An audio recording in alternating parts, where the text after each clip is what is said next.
RMCT ishyigikiye ko Kabuga Felicien yoherezwa mu Rwanda.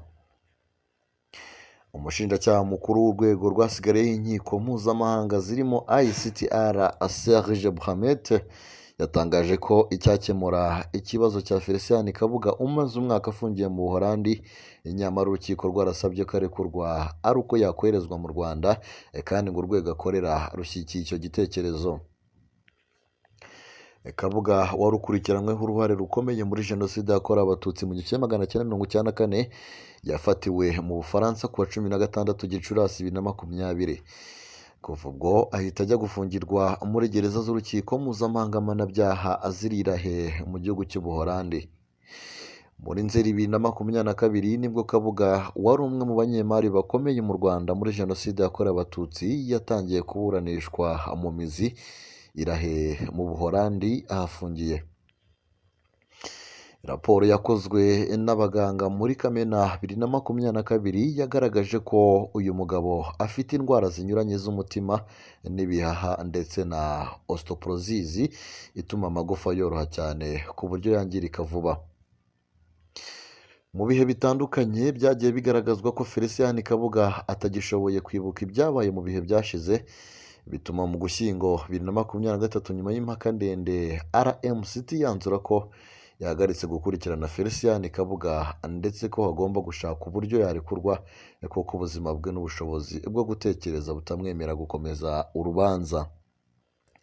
Ni icyemezo kitavuzweho rumwe kubera uruhare rukomeye ashinjwa muri jenoside yakorewe abatutsi, rurimo kuba umuterankunga mukuru wa radiyo televiziyo de Libre Mille Collines yakoreshejwe cyane mu kuranga no kwicisha abatutsi. Nyuma yo kwemeza ko Kabuga atagikurikiranywe, ihurizo ryasigaye ku kubona igihugu kizamwakira, ariko umwaka urashize afungiye muri gereza z'urukiko mpuzamahanga mpanabyaha zirirahe mu Buholandi. Umushinjacyaha Serge Brahmet ubwo yagezaga ijambo ku kanama ka Loni gashinzwe umutekano kuri uyu wa 10 Ukuboza, yagaragaje ko umuti w'ikibazo cya Kabuga washakirwa mu kumwohereza mu Rwanda, kandi n'urwego ahagarariye ari rwo rumushyigikiye. Ati Kabuga Felicien aracyafungiye muri gereza mu Buholandi. Urwego rwacu rushyigikiye igitekerezo cyo kumwohereza mu Rwanda, igihugu yavukiyemo, byatuma iki kibazo kibonerwa umuti urambye. Muri Nyakanga 2023 umuryango Ibuka uharanira inyungu z'abarokotse jenoside yakorewe abatutsi witabaje urukiko rwisumbuye rwa Gasabo usaba ko imitungo ya Kabuga Felicien ifatirwa mu gihe akomeje urubanza mbonezamubano rusaba indishyi.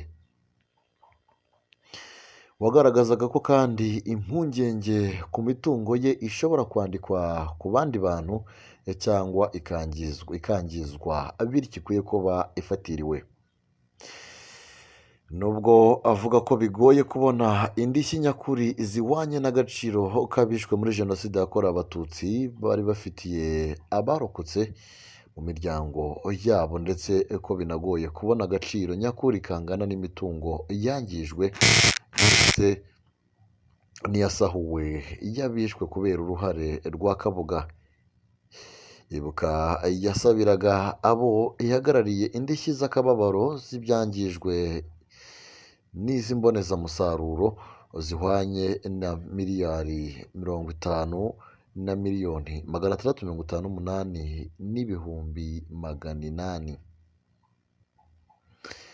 Ahangaha niho dusoreje iyi nkuru twari tubateguriye yihariye, nizera ko yabashimishije. mu kande subscribe, hanyuma tujye tubana mu biganiro tugenda dushyiraho buri munsi. Mukomeze kugira ibihe byiza cyane. Bye bye.